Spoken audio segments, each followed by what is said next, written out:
Welcome to the fourth episode of Vias to More Renaissance Recaps from Reality TV Warriors. My name is Michael Armstrong, and joining me as always is the Canadian who is known to the people of Vernon as someone with black hair licking his feet, Logan Saunders.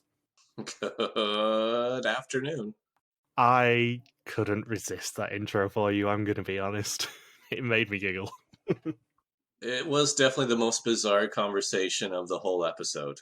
Yeah, in an episode where all three challenges are kind of a little bit visual and not the best sort of challenges for us to try and describe, that one was a very fun one for me to just sit back and go, this is just pure character moments and I'm going to laugh a lot at them. And how has your week been? It was all right. Not too much going on. It's COVID. Yeah, I know. I've kind of stopped asking that question when we're doing Vidum because we don't really have any fun anecdotes anymore. It's like, yeah, I've not left the house much. Pretty much. Yeah, I go outside to do my skipping, like jump rope, not like skipping like a Sunday picnic. I went grocery shopping once. Right after this recording, one of my closest friends is having a baby shower, so I'm making a cameo over there. Everyone will be wearing masks. I hope you're not charging as much as Caitlyn Jenner. Oh, on Cameo. How much is Caitlyn Jenner charging on Cameo? She charges insane amounts of money, and god damn it, I've just spotted something that would have made a brilliant birthday present for you. I've just spotted someone on Cameo who I'm very tempted to get to do a belated birthday thing for you. Feel free to do so. I think you'll appreciate it. Caitlyn Jenner is charging £2,075. People are paying that, eh? £2,075 is over $3,500 Canadian dollars. Yeah, the average is usually like a couple hundred or so. Yeah, you could actually get someone from Australian Mole 6 for, I think it was £2.41. £2.41. No, £2.49. I underestimated him. Yeah, clearly they're not in it for the money. Or maybe he is. Maybe he's just quantity over quality. Anyway, Vidum. So previously, the final eight spent their last days in Valdorcia, chained to olive trees and getting medieval. A ripped banknote saw Tico berate Euron in front of the group, before a very wet game in Pitigliano saw the group blind to the mole's actions as they cost the group another €400. At the execution, anyone with a green screen could leave right away, but Horace found out that he could trust nobody again and was sent home once more. However, on the way to Florence, the people carrier split off, giving us a cliffhanger ending. And the episode's title is Masterful. Or Mr. Lick. Yeah, I think we should make it a recurring thing that you have to pronounce the Dutch titles every week, because it did make me laugh last week. I did forget to mention that because it genuinely was very funny. I don't even remember what the title was last round. Neither do I, but it just made me laugh. The laughter is what counts. Yeah, my laughter is all that matters to you. So, Nikki and Tico, Ellie, Ron and Patrick, and Peggy and Euron are the teams for the first challenge. And on day 7, Nikki and Tico are driven to Michelangelo's birthplace. And it's fair to say that Tico is a big fan of Michelangelo. And for once, it's not the Ninja Turtle. I made the same joke. Tico's favorite artist is the Teenage Mutant Ninja Turtle Michelangelo. The Tower of Pizza Dude. I do like that the two Renaissance painters they picked here are two of the ones who Ninja Turtles are named after. Yeah. Yeah, they were at Leonardo's house and Michelangelo's house.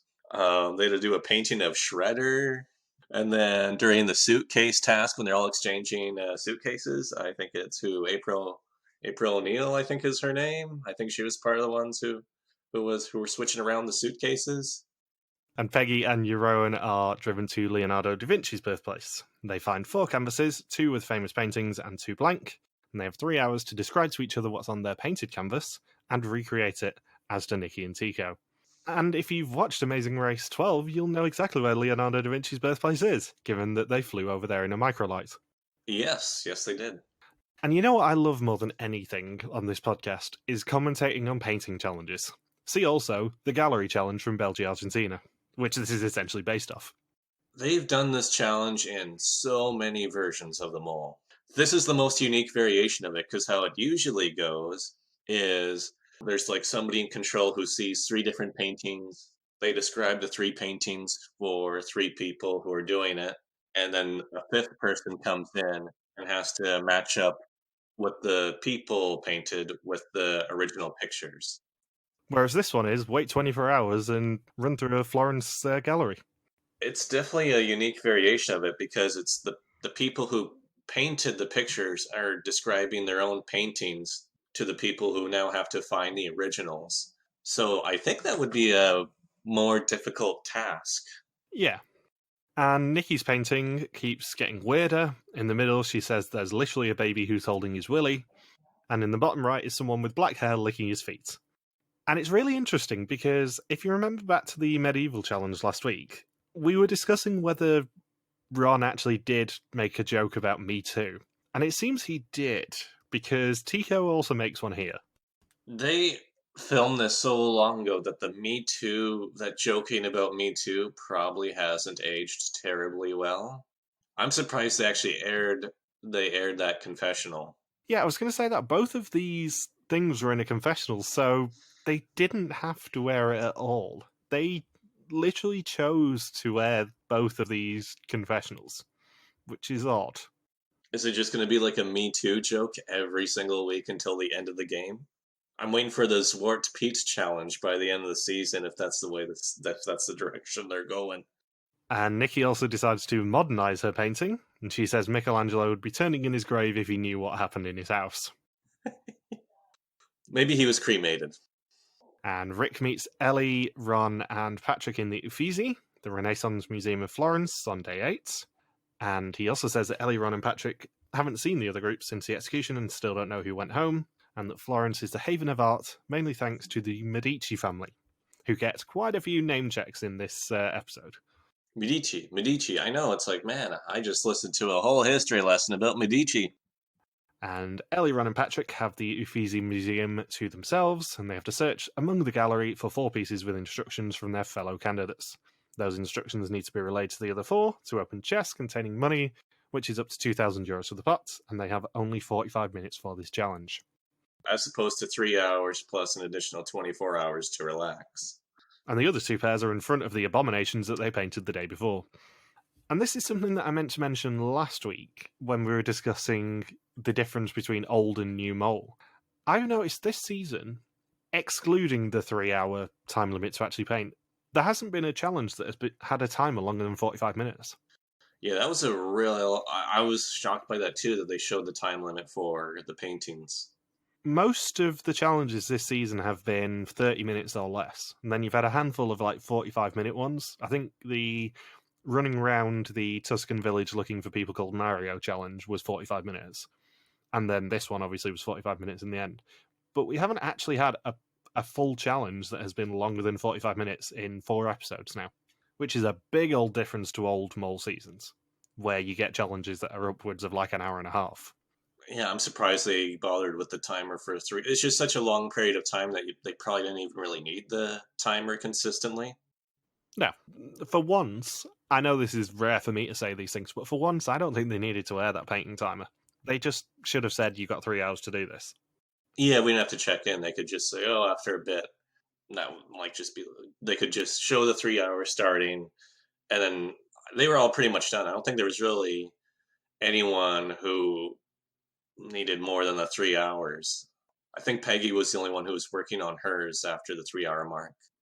And the entertaining thing about this entire challenge for me was just the interactions between Ellie, Ron, and Patrick in the museum, and the other 2 pairs who just wanted a nice chat and a catch up about what actually happened at the execution.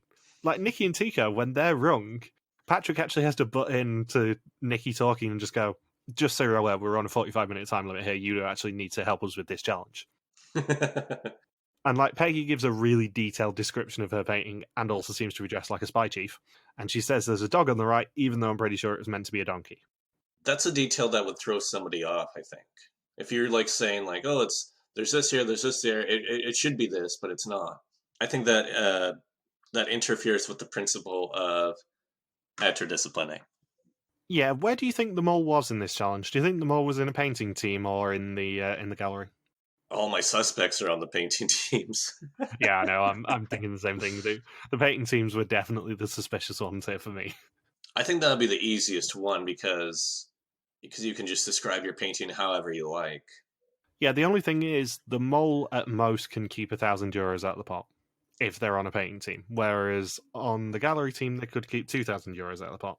And I know we make this argument a lot that the mole doesn't necessarily keep all the money out of the pot; they just minimize the amount of money.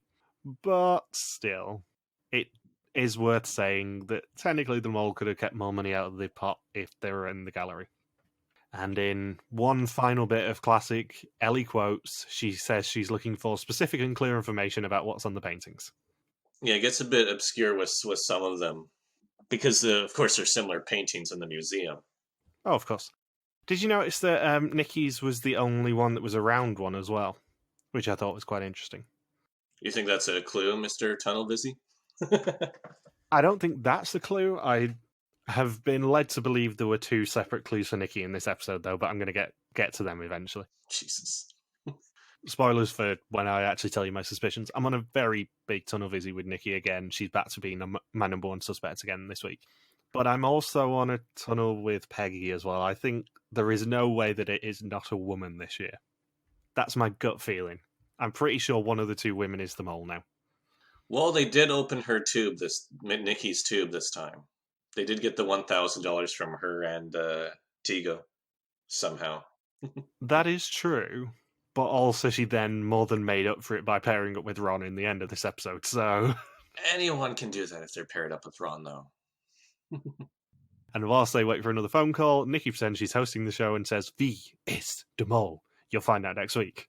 Considering how many contestants have later become the host of the mole, it's not a bad thing to attempt. It's not a bad idea to... I mean, no one returns to the mole more than the contestant who ends up being host. I genuinely wouldn't be surprised if Rick did step down if Nikki took over, because I think it'd work. I think she'd be more fun as a host than Rick. And it's been a very long... I mean, it's been a very long time since they've had a female host. Yeah, they've not had a female host since Queen Angela in 2005. Yeah, and luckily we know with like mole hosts, they don't do it for more than... We don't know exactly why, but they typically don't do more than 5, 6, 7 seasons. This is Rick's third, so probably a couple more years and then he'll be done. It's like they have 5. It's like they all have 5 years. This unwritten 5 or 6 year contract, and then they all just opt out at the end. Yeah, because if I remember rightly, Queen Angela did 5 seasons, Carol did 2, Peter Yan did 4, Art did like 8, and then Rick's done 3 so far. So they all average about 5. Well, yeah, the average would be 4, which is almost 5. Yeah, Carol's the outlier. Yeah, and they finally realise that the locations that they're actually in may mean something, and that they need to find the galleries of the places that the pairs are in as a starting point, because I think both teams had one painting that was actually in a gallery specifically listed with their painter. Yeah, one was the Michelangelo gallery, the other was Leonardo gallery. And the codes that they need are the whole numbers that the two paintings are in. 1572. It might... Remember that, Nikki. Remember 1572. It's 1505, I think it was, that Yeah. Ron said. And they think they find Nikki's painting. And interestingly, Nikki has a blatant mole confessional here. When she says, "Yeah, you're saying everything I gave you. Search, Ellie, search." And it's like, yeah, that's the sort of confessional that a mole would do mocking the contestants. Nikki may just mock people in general, though. Yeah, we've never got to this point in the season with Nikki still there, so this is new ground. It's new ground for almost all of them. Like, there's a lot of early boots in this cast. We're on episode 4, and they're all like... Almost all of them are saying that they made it further than last time. Yeah, because Peggy and Tico were both 4th, so they pretty much made it to the finale. Ron was obviously first boot, Nikki was second boot, and Patrick was 4th as well. So, yeah, we've got a 50-50 split now of really early boots and really late ones. And Ron decides to tell Nikki what year her painting was created in, and of course, it being Ron, it's utterly irrelevant. And because it's Vidum and therefore bullshit, they're not actually told what order the numbers are in to open the boxes, and they only get 1 chance for each of the locks, and they take a punt on Nikki and Tico's and somehow get it right, and earn 4 Ellie notes, which is €250. And with 4 minutes left, Ron thinks he sees Peggy's painting, but it gets dragged away because they can't split up, and time runs out without them finding it, and that means that they earn €1,000 of possible 2,000 for the challenge. Yeah, which is Probably more success than the producers were anticipating, given the additional barriers they had for a classic challenge, where it's not just match up the paintings, it's match up or have the person describe the painting that you have to match up. And on top of that, you have to do a combination lock. They really make them work just to even get the 1,000 euros out of the possible 2,000 for this challenge. It's not a very generous format.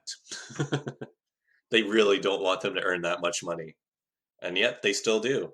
Yeah, the problem is with this challenge, there was only really three options. They could either earn 0, 1,000, or 2,000 euros. There was no kind of ambiguity on it. It was sort of straddling the lines between an ambiguous amount of money that they could earn and an all or nothing challenge. Yeah. And I think we just go from challenge to challenge to challenge this episode. The only scene was when they're all on the rooftop, shocked that Horace went home.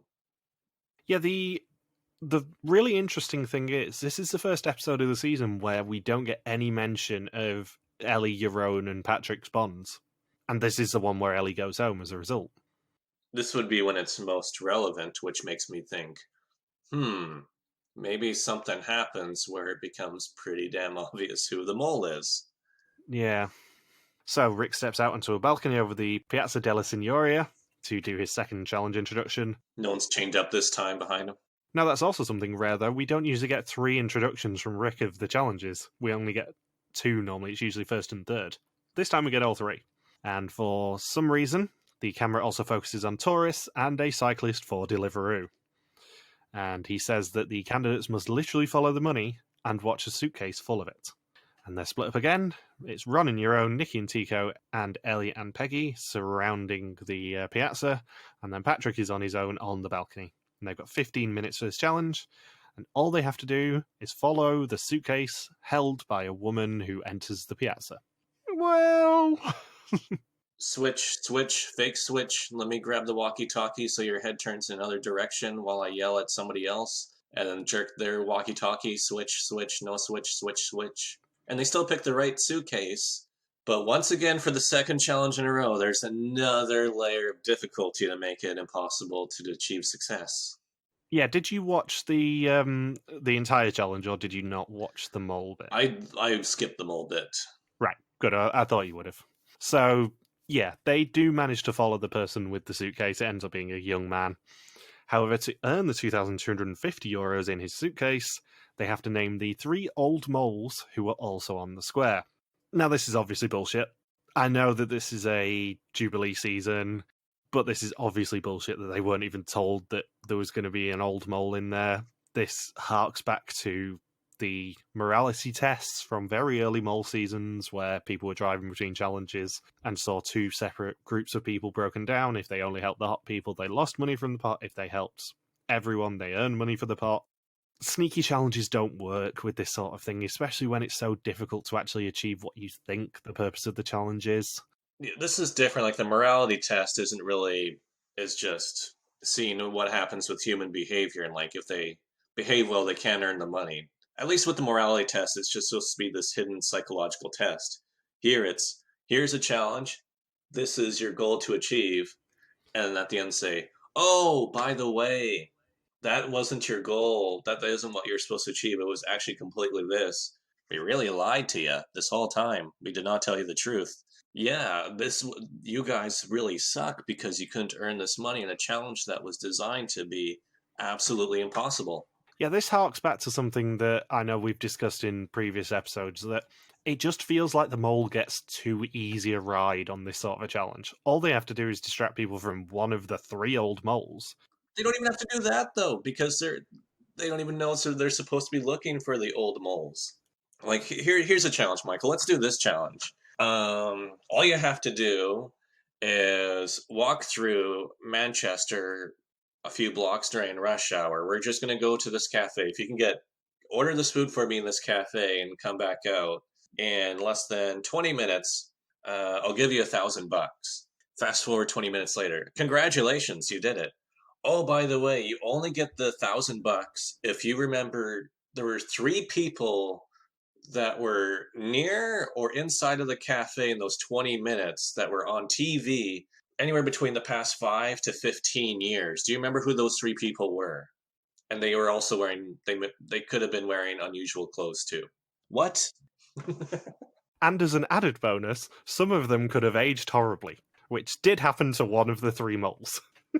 That's what I mean. Like, you can't even blame, you can't even say, you can't even blame this on Ron. Like, this is just like, goodbye 2,250 euros. Yeah, I know I should just be really excited about this season, but I'm like, you're just making stupid production decisions and it irritates me greatly. I would put this challenge in a hall of shame for sure. Not just for the mole, but maybe like almost any reality TV challenge where it's like, that was bad. The problem is, it's brilliant thematically. It kind of fits with Florence really well, but it's utter horseshit. And unlike the Belgian South Africa season, where you do have a few challenges that can kind of go into that that category of really cool culturally, but a little bit bullshit, they don't have the success to make it work here and to actually make me forget about it. And you probably know the challenge in particular I'm thinking of for Belgian Mole, because I literally edited our episode of that today. But the start of episode 2 of Belgian Mole South Africa has a really, really, really bullshit challenge, but it works because it's entirely the contestants' faults rather than productions, like here. Well, what I was thinking back to was the Greece season of Belgian Mole, where they had to keep their eye on the loved ones, but then they had the hidden challenge of, oh, there's somebody really famous around. You know, this gentleman named Willie Summers. And at least some of them actually got it right. They're like, oh yeah, there was Willie Summers, because it was in these areas that weren't really that crowded, and he stuck out a bit more prominently. Not a busy square where instead of being told to focus on people, they're being told to focus on suitcases. Yeah, the difference there is the fact that they were told the entire purpose of the challenge. They were told that the loved ones would be hiding somewhere in each location, and they were told that they had to photograph whoever the famous person was without being seen. Unlike here, where they're told half of the purpose of winning the challenge, and it's not entirely clear whether every suitcase contained €2,250 or not, because if it did, that is even more bullshit. It's like they're taking classic challenges and making them excessively difficult, or in this case, just downright impossible. There is no way any group of people would have been able to succeed with this challenge in the way it was presented. No, and also, the three moles that they pick aren't the most popular moles. They're certainly not the ones I would have picked. Were they at least from like the past 10 years? Well, the three that they guess is the one from... I'm just going to do it by season, so you don't get any Yeah, spoilers. rather than name, yeah. Yeah. The three that they guess is the one from Northern Ireland and Jordan, the one from Sri Lanka, and the one from Georgia. They were completely wrong, because it was the one from Dominican Republic who got found out really early thanks to the stupid clue, the one from Mexico, and the one from El Salvador, Nicaragua, who's the one who's aged really badly. Mexico and the El Salvador one are not recent. Both of them are over 10 years ago, I think. Mexico was season 8, El Salvador, Nicaragua was the last Peter Yan season, so that was 2011. And that was also the one that produced Art. And Sri Lanka was the one that produced Rick. So these aren't super recent by any means. No. The annoying thing is the three that they picked are actually three pretty good moles. The ones that they actually have in the square are not my favourites, especially Dominican Republic's one. I have no other notes on this challenge.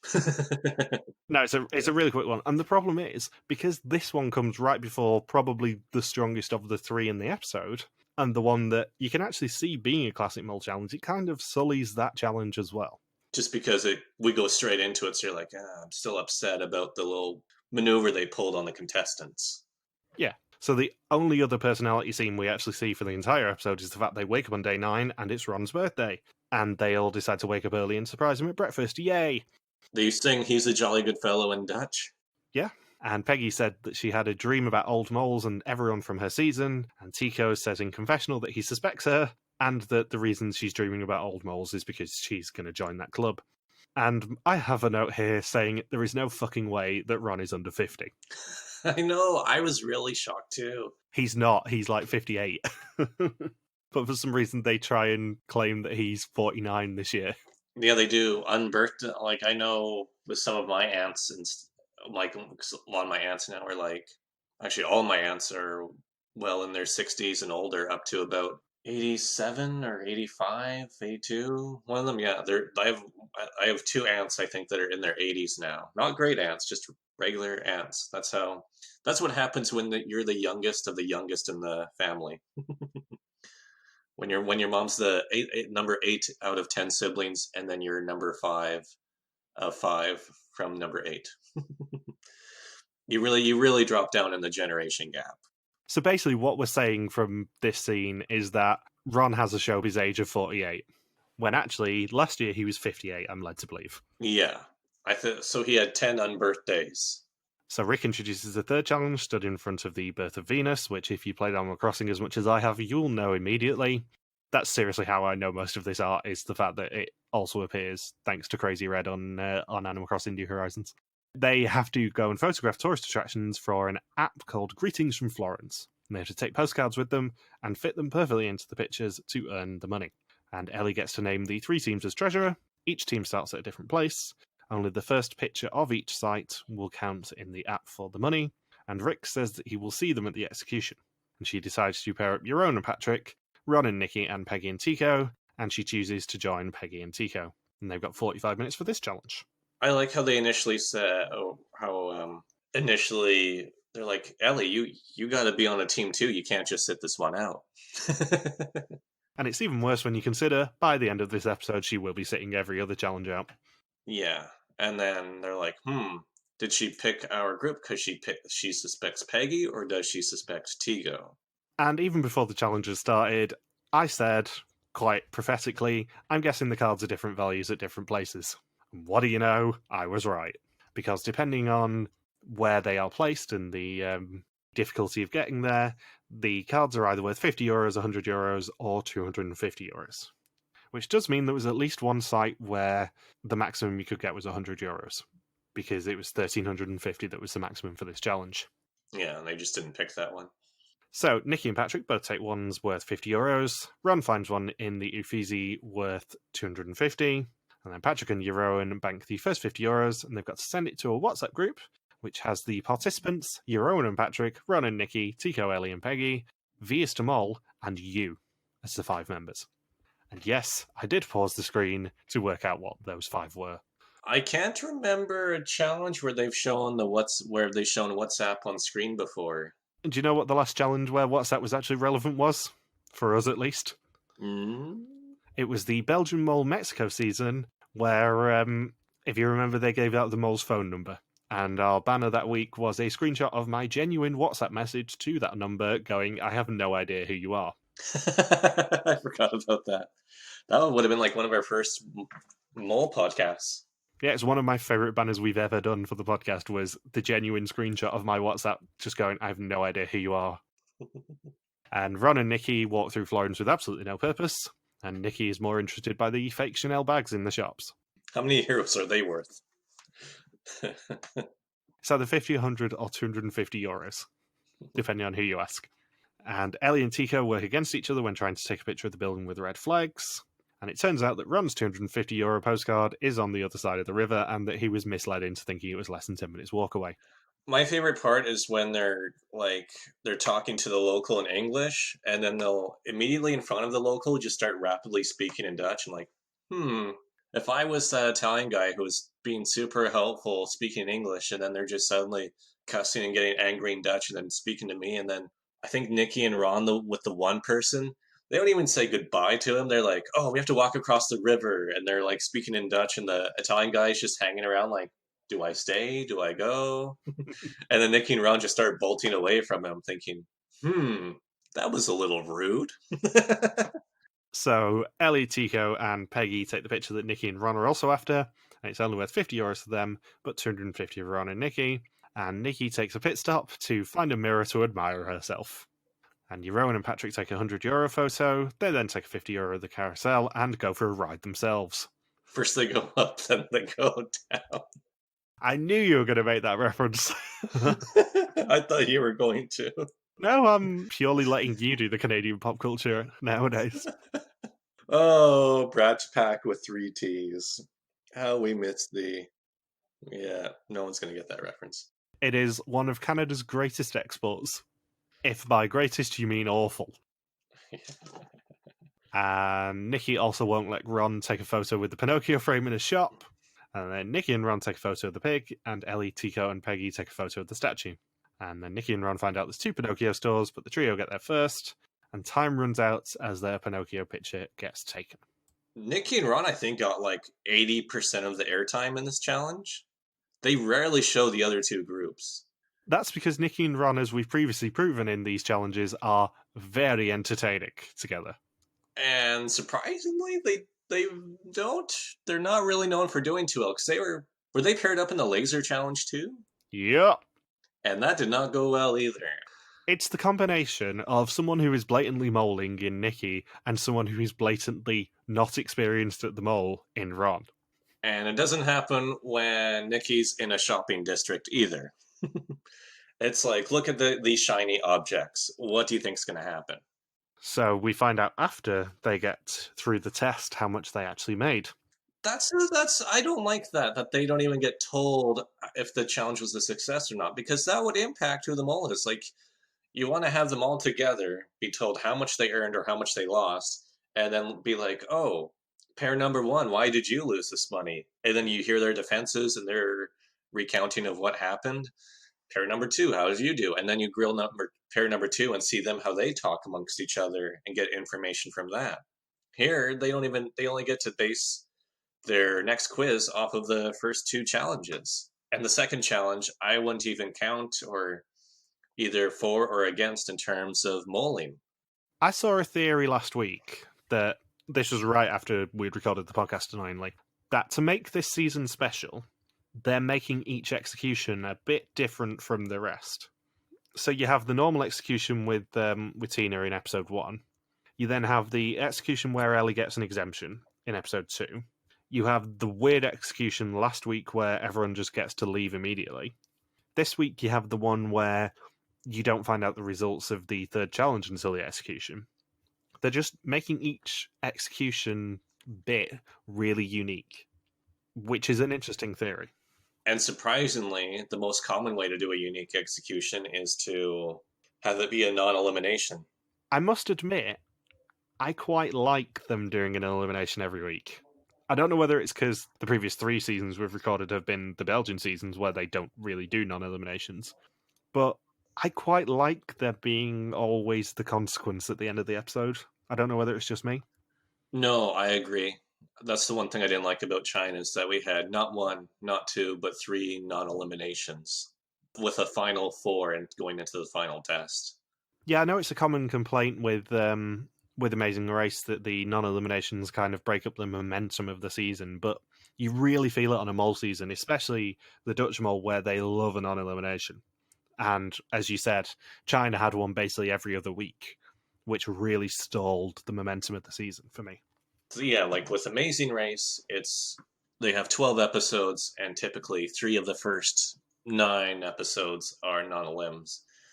With Vidum, how many episodes was China? 9 episodes? 8? It was 9 plus a reunion.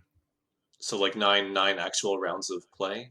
Yeah, 9 rounds of play, including the final test at the end of episode. Yeah, right, that's right, because it'd be 6 executions and 3 non-elims. So, I mean, when you have 3 non-elims in a season that's only 9 episodes, that's a bit much.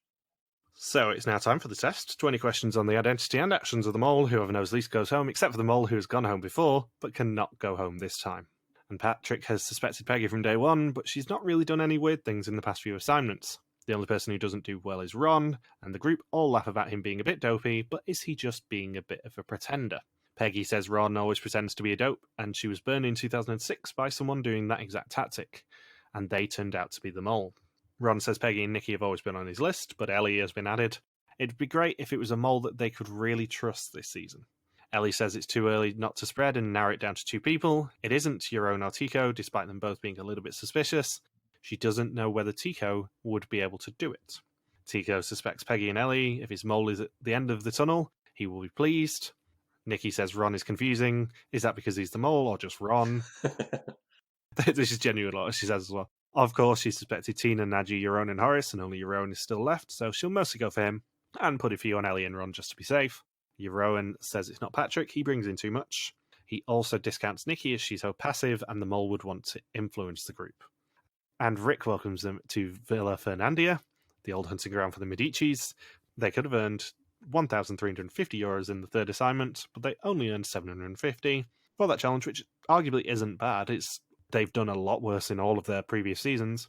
They could say, you have the €750, but do you remember how many chimpanzees were on each of the postcards?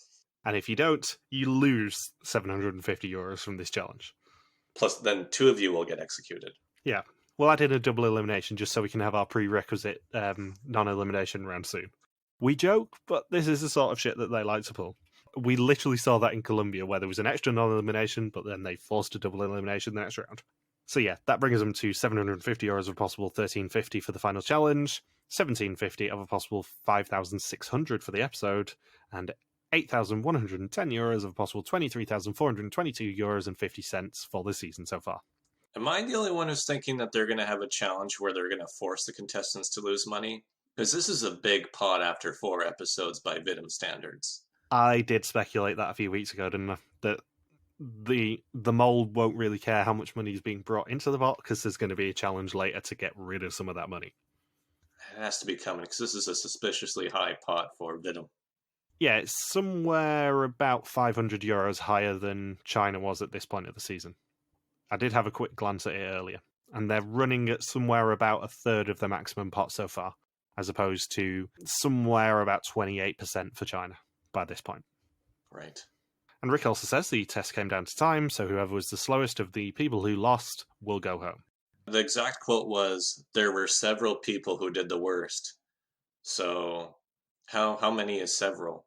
That I interpret that as more than 2, but that seems a lot for a 20-question quiz. But also, here's the thing. The person who we saw suspected most, other than Ellie this week, was Peggy. So that makes me think that either Peggy is the mole and everyone scored really highly, or Peggy isn't the mole and everyone's really on the wrong track. They did show a lot of people saying they suspected her. I'm like, crap, maybe Peggy's not the mole. Yeah, so there was Patrick, Ron, Ellie technically, even though she didn't specifically mention Peggy, Tico, and that was it. Yeah, so four of the final 7 all mentioned Peggy in some capacity. It'll be interesting because maybe if you do play Vidum a second time, you do know what to look for, and maybe it is a lot easier to figure out who the mole is. They figure out who's real from the pretenders. I said this last week. I don't think they'd show more than one person suspecting the mole in a quiz. Unless the next quiz they don't show anybody suspecting her. Yeah, because it just makes everything a bit too obvious, especially halfway through the season.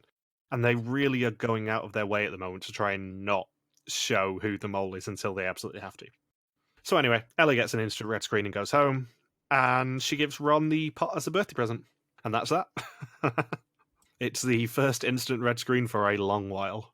Yeah, I was thinking it was going to be an instant red screen as I was writing, like, this is a long pause, and I feel like this has been a long episode. Yeah. And you know the even more fun thing is the fact she was the top suspect of the Netherlands last week. I never suspected her. I don't know why they were suspecting her. No, neither did I. Genuinely, I went back and looked at this earlier when I found out that Ellie went home. Ellie was my least suspected person in the final 9, in the first suspicions list. I think she was pretty near the bottom for me, too. I never considered Ellie at all, because, as I've said before, as a former police officer, I don't think she would want to play cops and robbers, essentially. I think she would want to win as a police officer rather than not win as a mole.